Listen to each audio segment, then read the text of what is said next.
Сәлеметсіздер ме? Бұл 1 мамыр күні түсірілген нұсқа талдаудың жалғасы. Екінші бөлімі. 23-ші сұрақтан бастап жалғастырамыз. Алюминий және кальций карбидтерінің қоспасын гидролиздегенде газдар қоспасы пайда болады. Алдымен алюминий карбиді алюминий 4С3. Кальций карбидінің формасы кальций С2, оны білу керексіздер. Гидролиздегенде, яғни су қосқан кезде бізде алюминий карбидінен не түзіледі? Метан түзіледі, метанды лабораторияда алу әдісі. Ал кальций карбидінен біз ацетилен аламыз, яғни мына жерде айтып тұрған газдар қоспасы деген мына метан мен ацетиленнің қоспасы, ары қарай. Газдар қоспасын жаққанда түзілген газды дейді. Бұл екі газды жаққанда да бізде түзілетін газ әрине көмірқышқыл газы, Ақ суына жібергенде 100 грамм тұнба пайда болды дейді. Енді мына реакцияны жазу керек бізге. Көмірқышқыл газы түзілді, мына екі зат жанғанда да бөлінеді ол. Оны ақ суына жіберген кезде бізде кальций карбонаты деген тұнба түзіледі, және су бөлінеді. Бұл реакцияда бізге 100 грамм тұнба түзілді деп массасын беріп тұр кальций карбонатының. Осы арқылы не тауып алуға болады? Мына көмірқышқыл газының көлемін табуға болады, Бірақ ол тапқан көмірқышқыл газының көлемі мына бірінші метанның жану реакциясында бөлінеді және ацетиленнің жану реакциясында бөлінеді. Яғни ол жердегі СО2-ның көлемі бізде ВСО2 деп тұрған және ацетиленнің жану кезінде бөлінетін СО2-ның қосындысы. Так, соны табайық біз қазір. Бізге кальций карбонатының мол саны керек бізге. Бұл 100 грамм мол. Демек, бұл жерде 1 мол болғандықтан астына 100 грамм деп жазамыз. Мына жерде үсті литр, асты литр, 22,4 литр. Яғни бізде бұл екі газдың қоспасының көлемі 22,4 литр. Бірақ қайталап айтам,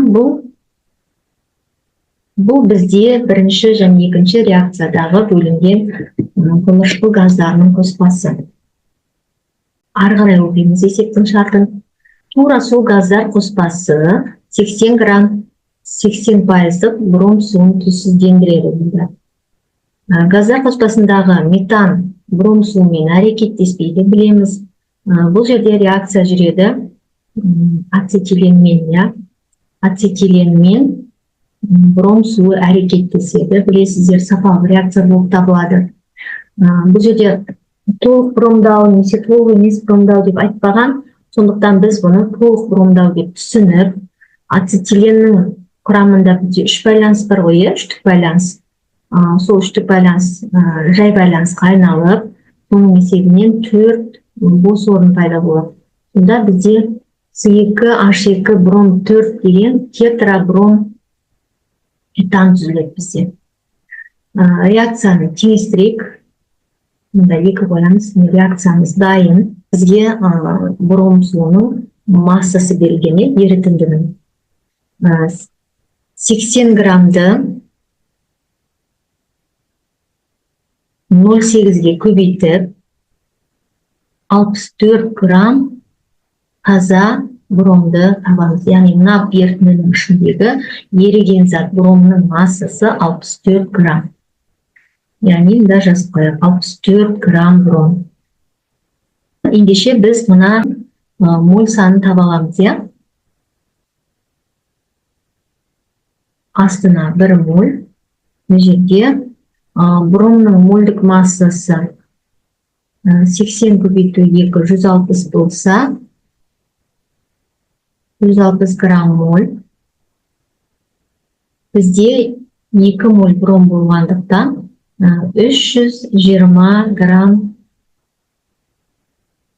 бром 2 болады. Ендеше ары қарай пропорция арқылы мына x-ті табайық. 64-ті 1-ге көбейтіп 320-ға бөлеміз. 0,2 моль ацетилен деп таптық, я? Біз ацетиленнің моль санын білеміз. Так, мынау бізде бірінші қадам, мынау бізде екінші қадамымыз, я? Менде үшінші қадамымыз. Егер ацетиленнің моль санын білетін болсақ, онда біз ацетиленнің жану реакциясын жазаламыз ғой, я? Сөйтіп біз ол жерден мына көмірқышқыл газының көлемін таба аламыз. Реакцияны теңестірейік. Бұл жерде уақыт кетірмеу үшін кесте жазайын.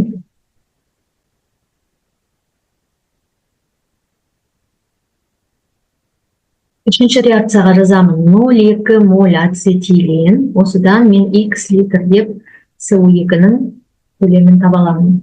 Астында 2 моль, ендеше астында 2 моль деп жазаламын.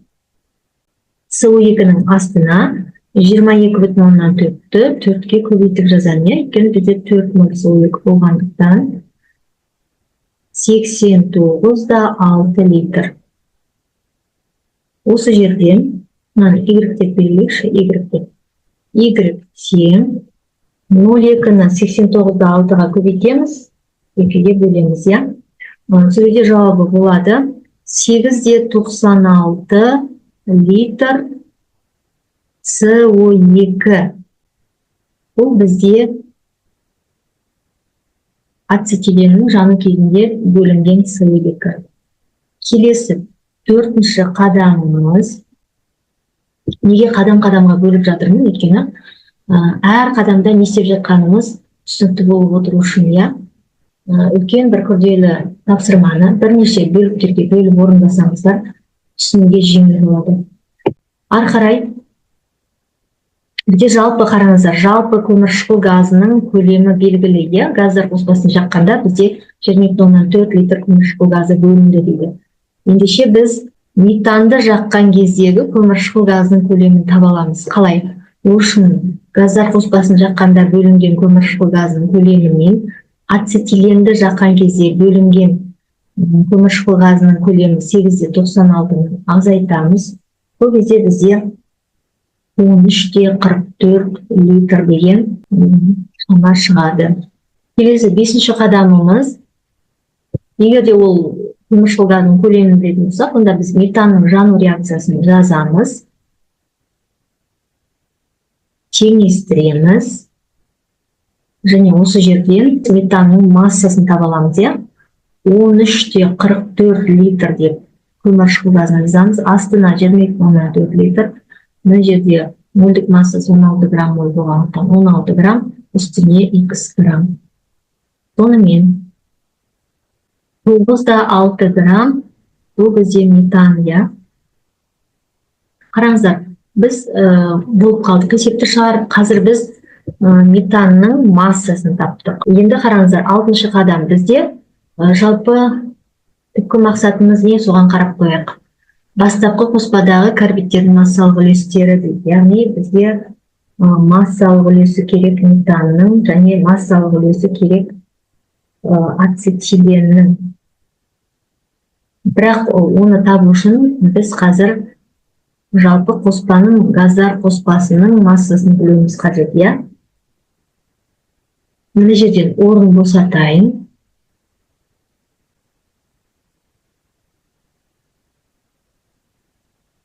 Бізге ацетиленнің массасын табу керек.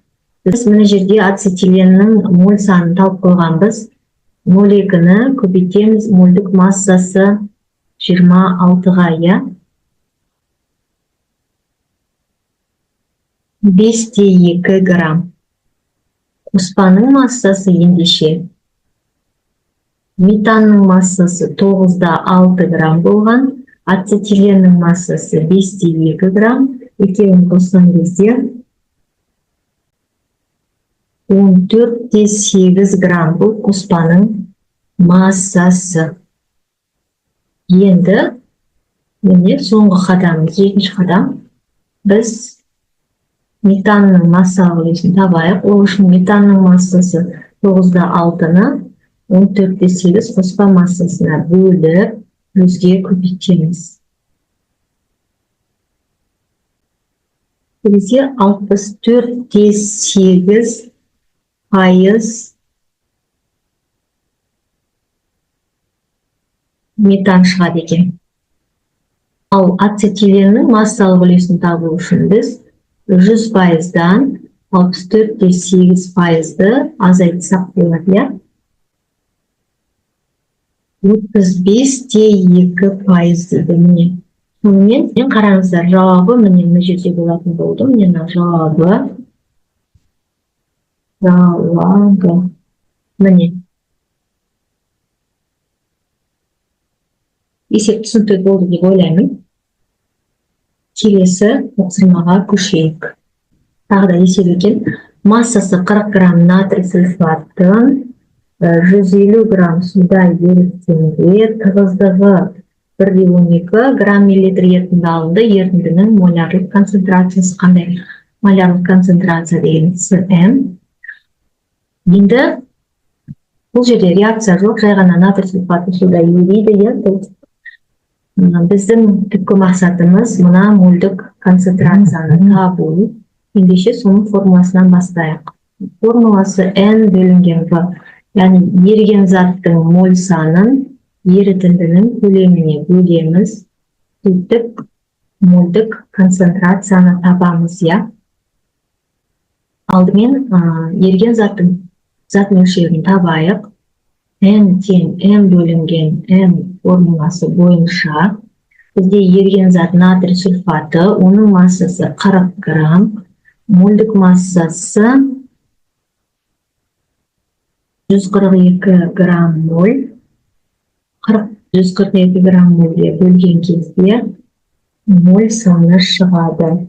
Моль 28 моль екен.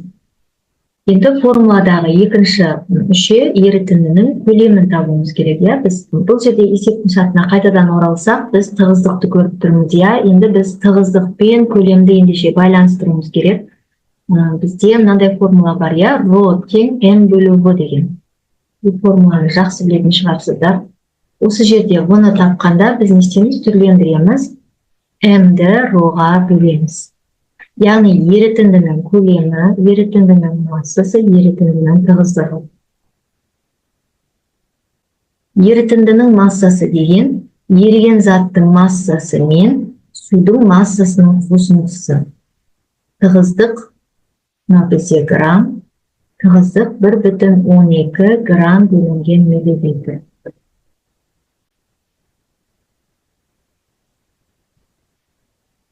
Жүз 69,64 миллилитр екен.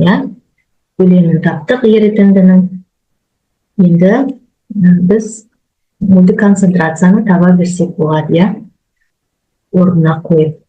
Зат мөлшері бізде 0,28 моль. Көлем 169,64 миллилитр. Бірақ осы жерде мән беріңіздер. Мольдік концентрацияның өлшем бірлігі моль бөлінген литр. Яғни біз ерітіндіні әрқашанда литрмен алуымыз керек. Бұлай болса, мына миллилитрді литрге айналдырайық. Үтірді үш орын солға жылыстамыз. Мұнға бөлеміз ғой 0,69,64. 0,169,64. 1,65 моль бөлінген литр. Яғни бізде жауабымыз 1,66-ға келеді екен. Ең жақыннан осы.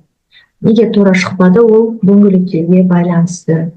Келесі есепке көшейік. Массасы 14,6 грамм метанолның метанол қоспасын. Метанолымыз бізде метил спирті, этанолымыз этил спирті. Екеуінің қоспасын натрийдің артық мөлшерімен араластырғанда көлемі 4,62 литр сутегі газы бөлінді дейді. Бастапқы қоспадағы метанолдың массалық үлесі. Бұл біздің мақсатымыз реакцияларды жазайық. Бізде екі спиртте натриймен әрекеттеседі. CH3OH плюс натрий. Натрий метилаты түзіледі. Сутегі теңестіреміз. Келесі реакция C2H5OH плюс натрий. C2H5O натрий плюс H2.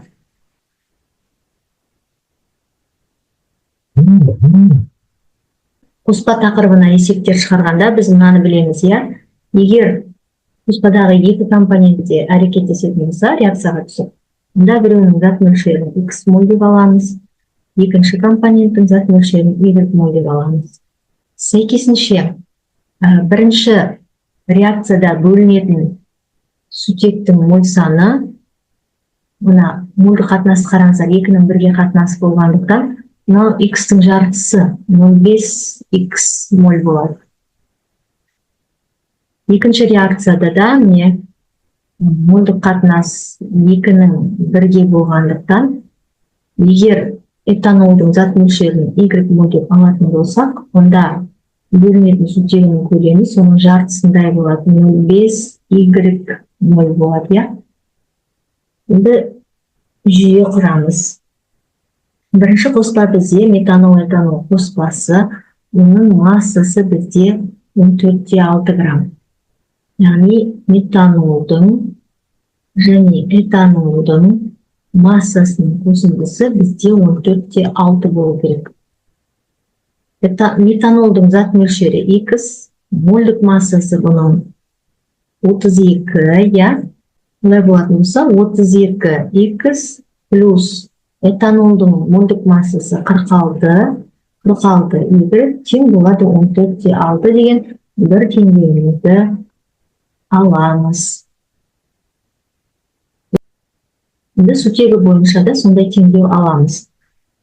4,62 литр сутек газы бөлінді қоспадан деген сөз, ол бізде 4,62 литр деген, ол бізде бірінші метанолмен реакциядағы бөлінген сутектің көлемімен, екінші этанолдың натриймен реакциясынан бөлінген сутегінің көлемінің қосындысы.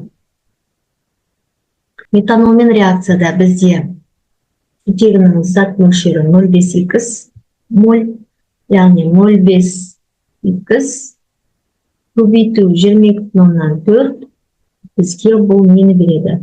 Мына көлемді береді, бізге. Плюс этанолмен реакциядағы зат мөлшері сутегінің 0,5Y, оны 22,4-ге көбейтеміз. Сөйтіп, мына екінші реакцияда бөлінетін сутегінің көлемін аламыз. Екеуінің қосындысы бізде 4,62-ні беру керек. Ықшамдаймыз. 11,2 X қосу 11,2 Y тең болады 4,62-ме екінші теңдеуді алдық. Сөйтіп, теңдеулер жүйесін шешетін боламыз. Бізге қазір осы екі теңдеудің біреуін одан әрі ықшамдау керек. Мына екінші теңдеуді ықшамдаған дұрысырақ болар. Барлығын 11,2-ге бөліп шығамыз. Бұнда біз не аламыз? X қосу Y тең болады 0,41. Бұдан X-ті тапсақ 0,41 минус Y болады. Енді осыны апарып, бірінші теңдеудегі X-тің орнына қоямыз. 32 X-тің орнына 0,41 минус Y. Қалған бөлігі теңдеудің өзгеріссіз қалады.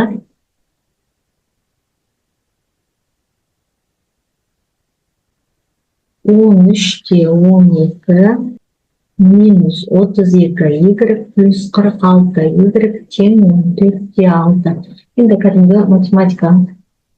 14 Y тең болады 1,48. Y тең болады 0,1 моль шығады екен. Y деген бізде қарайық, нені белгіледік? Біз этанолды белгілегенбіз. Ендеше этанолдың массасын таба аламыз. Осы жерден 0,1-ді көбейтеміз, оның мөлдік массасы 46-ға 4,6 грамм. Қоспаның массасын біз білетін болғандықтан, этанолдың массалық үлесін табуға болады. 4,6 граммды 14,6 грамм қоспаның массасына бөліп 100-ге көбейтеміз, иә? Түрде 31,5% болады. Ал біздің түпкі мақсатымыз мына метанолдың массалық үлесін табу. Ол үшін 100%-дан осы 31,5%-ды азайта салсақ болады. 68,5% шықты.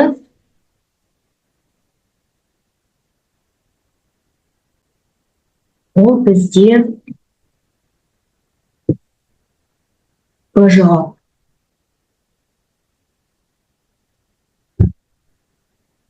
Түсінікті болса, онда келесі тапсырмаға көшейік.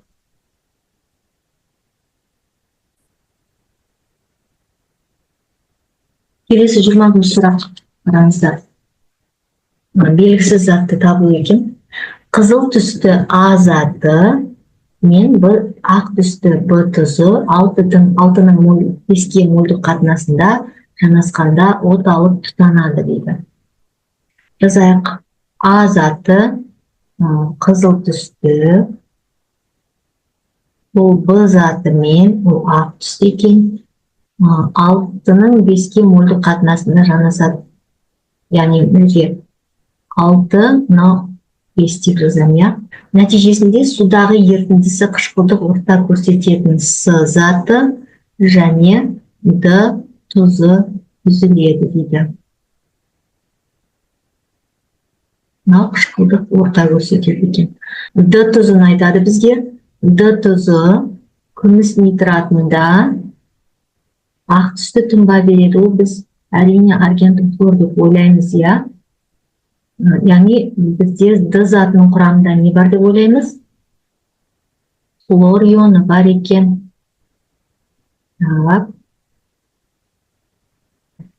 С затының судағы ерітіндісін натрий цистасы арқылы бейтараптап, күміс нитратын қосқанда ашық сары түсті тұнба түзілді. Осы сөйлемнің өзін бөлік-бөліктерге бөліп асықпай оқылық, иә, назар аударып. Бізде басында С заты туралы айтып кетті ғой мына жерде. Судағы ерітіндісі қышқыл орта көрсететін С заты. Яғни ол С затын біз суда еріткенде бір қышқыл орта беретін бір зат түзілген болып тұр, иә? Ол осы затты натрий сілтісі арқылы бейтараптаймыз. Ол жерде тұз түзіледі, иә? Қандай да бір. Соған барып біз не қосамыз? Күміс нитратын қосамыз.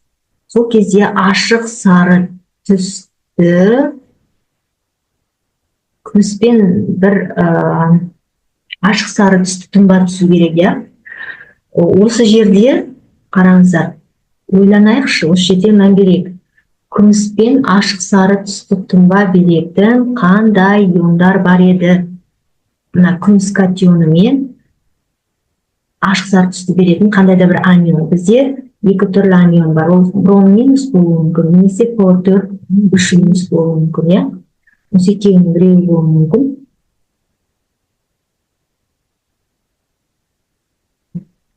Енді мына жерде мен бір нәрсені байқап қалдым. Біз егерде мына ашық сары түсті тұнба түзетін хлор 4 3 минус деп алатын болсақ, онда мына ең басында қызыл түсті ақ фосфор екенін түсінеміз, иә? Мына фосфор. Өйткені білесіздер ғой, бізде фосфордың 3 түрлі аллотропиялық модификациясы бар. Қызыл, қара, ақ фосфор, иә? Және қызыл фосфор калий хлоратымен мынандай от алып тұтанады, бұл шырпының тұтануы реакциясы, иә?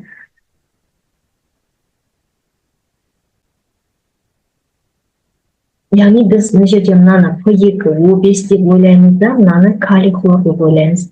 Бұл 9-шы сынып оқулығында, фосфор тақырыбында көрсетілген реакция. Бұны теңестірсеңіздер шынымен де мына жерге 6 деген коэффициент, мына жерге 5 деген коэффициент қойылады. Яғни біздің болжамымыз дұрыс екеніне көзіміз жетеді. Негізі бастан аяқ орындап тастап, бұл енді контексттік тапсырмаға 5 сұрақ бар, енді соларға жауап беріп шығайық. Сонымен бізде қызыл ақ заты фосфор, қызыл зат фосфорда, ақ зат калий хлорид дейді. Сұраққа көшейік. Сұрақ дейді: А затының сутекті қосылысы дейді. А заты фосфор деп санасақ, ендеше оның сутекті қосылысы әрине бізде не болады? Фосфин деген газ болады. Оның формуласын өзіміз үшін біле жүрейік: PH3.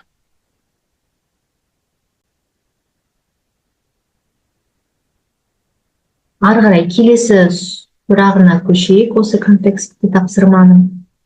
С заты молекуласындағы пи байланыстарының саны дейді. Жаңағы реакцияны қайтадан жазып қояйық. П плюс калий хлорид бірде P2O5 калий хлорид. Бұл реакцияны сіздер жақсы білулеріңіз керек. А, Б, С, Д. Яғни бізде P2O5 молекуласындағы пи байланыстарының саны керек. Ол үшін біз оның құрылымдық формуласын жазуымыз керек, я? Фосфор 5 оксидінің. Тотығу дәрежелері -2 плюс 5. Яғни фосфор бізде 5 валентті, 5 байланыс түзе алу керек.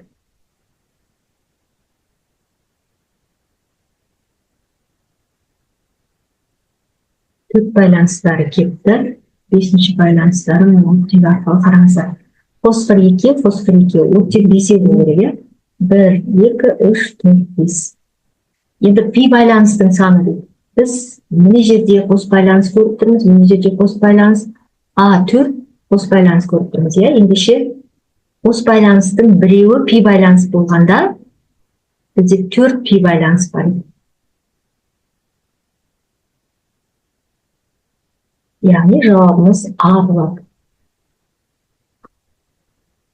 Сіздер білесіздер ғой, қос байланыс болса, біреу сигма, біреу пи болады. Онда міне қос байланысты 4 пи байланыс болады. Келесі сұраққа көшейік. Мына реакцияны мен өшірмей қояйын. Келесі 28 сұрақ. С затының судағы ерітіндісін, С заты бізде P2O5.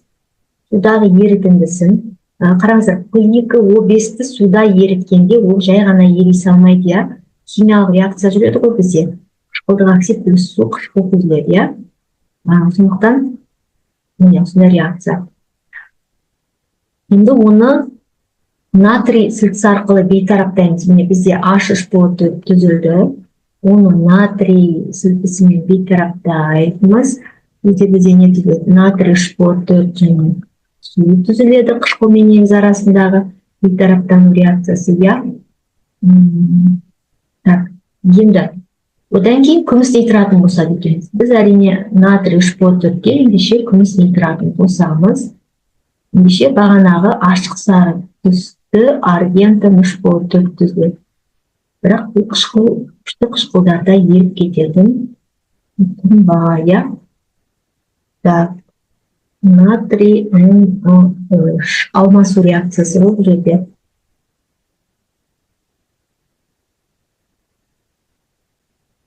Күміс нитратын қосқанда, дейді міне қараңыздар, 83-те 8 грамм ашық түсті тұнба. Мынау тұнбаның массасы 83-те 8 грамм екен. Тұнба түзуге қатысқан заттардың мольдық қатынасы дейді. Тұнбамыз міне мынау ғой. Ашық сары түсті тұнбайы. Осы тұнба түзуге қатысқан заттардың мольдық қатынасы. Реакцияға назар аударсаңыздар, бұндай тұнба түзу үшін натрий фосфат мен күміс нитраты 1/3 қатынасындай қатынаста алыну керек, я? Бұл 83-те 8 грамм түзілсе де, басқа масса түзілсе де, бұл 1/3 қатынасы сақталады. Сондықтан бізде есептеу жүргізбей-ақ, біз дұрыс жауап 1/3 қатынасы деп белгілесек болады. Келесі сұрақты көрейік. Д тұзының күміс нитратының реакциясының толық иондық деңгейі. Д тұзы деген жаңа қайдадан жазайын енді. Калий хлораты немесе бертолет тұзы P2O5 плюс калий хлор. Д деген мынау емес пе бізде калий хлор. Ол калий хлордың күміс нитратымен реакциясын жазғанда аргентум хлор ақ тұнба, калий NH келеді. Реакциясының толық иондық деңгейіндегі коэффициенттер қосындысы. Мынау бізде қандай деңгей? Молекулалық деңгей, иә? Көріп отырсыздар, теңестірудің қажет жоқ. Енді молекулалық деңгейді иондық деңгейге айналдырсақ, калий плюс, хлор минус. Біз барлық заттарды ион күйінде жазып шығамыз. Тек тұнбаны молекула күйінде қалдырамыз. Суды, газды, және оксид болса, оларды молекула күйінде қалдырамыз. Қалғанның бәрі ион күйіне көшеді. Міне толық иондық деңгей деген осы. Коэффициенттер қосындысы дейді. Ал енді санайық, міне коэффициенттер 1, 2, 3, 4, 5, 6, 7. Яғни жауабымыз Б.